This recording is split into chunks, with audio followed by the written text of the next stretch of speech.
What the painter Fairfield Porter saw by island light was a world so sun-drenched as to be almost without shadow, a world of pure color, gold at dawn, green at noon, red at sunset, and always bright sea blue.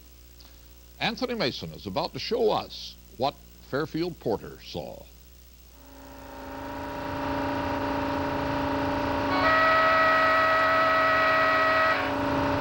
Almost every summer of his life, Fairfield Porter made this journey, 4.5 miles through Penobscot Bay, from the Maine coast to the family island. You go past Hard Head, past Eagle, Butter Island, down around through Bad Islands, and over to Great Spruce Head. Postman Robert Quinn knows the route from his daily mail run. Okay, that's Great Spruce.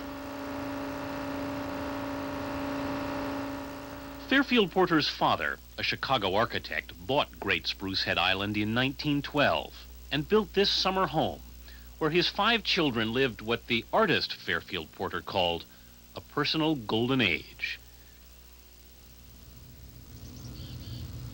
Here he was awed by the light and landscape that would inspire his art.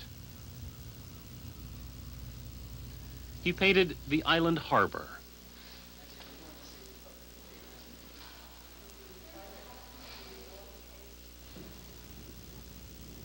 the view from the front porch,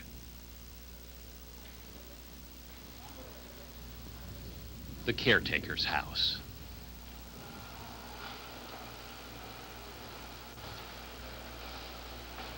a retrospective of Fairfield Porter's work at the Parish Art Museum in Southampton, New York this summer has renewed interest in Porter, who may have described his own work best in 1968 when he spoke of his admiration for the French artist Vuillard. That's what I like in Vuillard, is that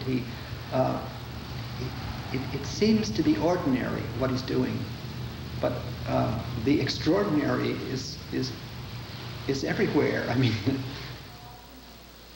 For Porter, art began at home. A frequent subject was his wife, Anne.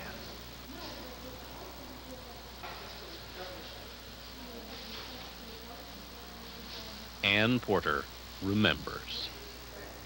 When he was a kid, he had a teacher named Mrs. Burnham.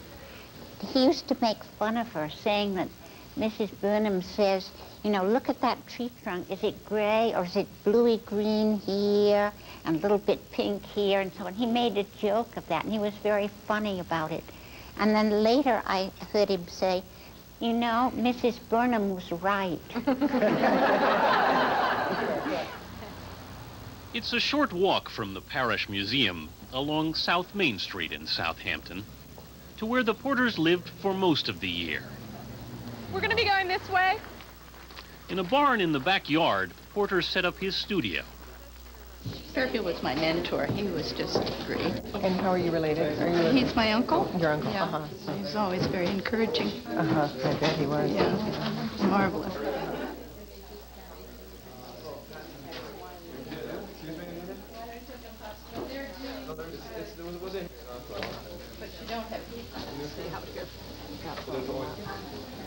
In the yard of the Porters' home in 1953, friend Rudy Burkhart made a short film. A Day in the Life of a Cleaning Woman featured Anne Porter as the maid. The part of Elmer Turnip, handyman with a lawnmower, was played by Fairfield Porter.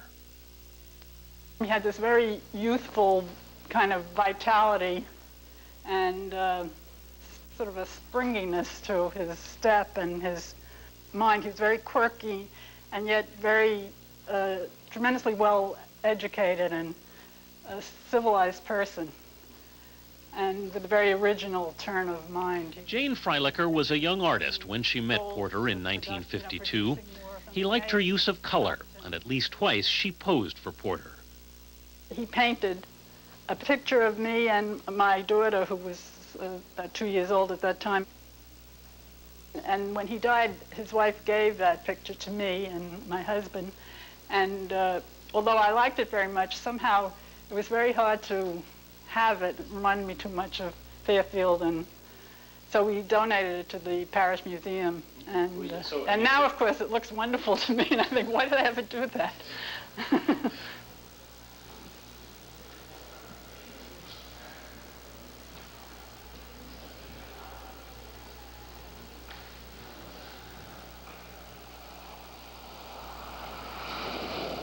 Porter was only 68 when he died suddenly in 1975.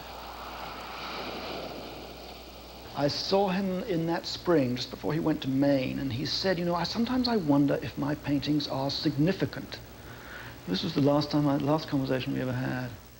Rackstraw Downs, a fellow artist and friend, found Porter disarmingly direct about both himself and his work. He liked to show what he had done, the good, the bad, the weak, the pretentious, the unpretentious. No more did he hide in a show the awkward paintings than he hid in his conversation parts of his personality he was not content with. I had never met anyone so straightforward in my life, and I don't expect I ever will. You know, it's not an abstract. During his lifetime, Porter's work never received widespread recognition. Among his friends were some of the most acclaimed artists of their age, the leading abstract expressionists. But Porter went his own way.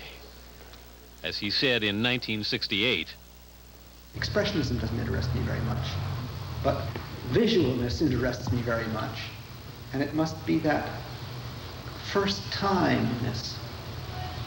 The world starts in this picture. That's what I'm interested in doing, I think. We were painters, and we were painting whatever we could paint. I would like to be a trendsetter or to be a paragon of the new, but one can only do what comes out, what one feels. That's the thing about Fairfield's painting that's so wonderful, that they are so authentic. Amherst College in Massachusetts, where Porter was once artist in residence, is the next stop for the Porter exhibition. Then it will travel for 2 years to museums in South Bend, Indiana, Buffalo, New York, Fort Lauderdale, Florida, and Waterville, Maine. And out on Great Spruce Head Island, Anina Porter Fuller, Fairfield's niece, has inherited her uncle's old easel. That last year I took a photograph of him when he was painting around the island. He loved it here. He just loved it. I always learned from him, and he always said that you could learn from anybody. What did you learn from him? Well, I learned how to see in a different way, and I think that's what you learn from painters. You learn how they see the world.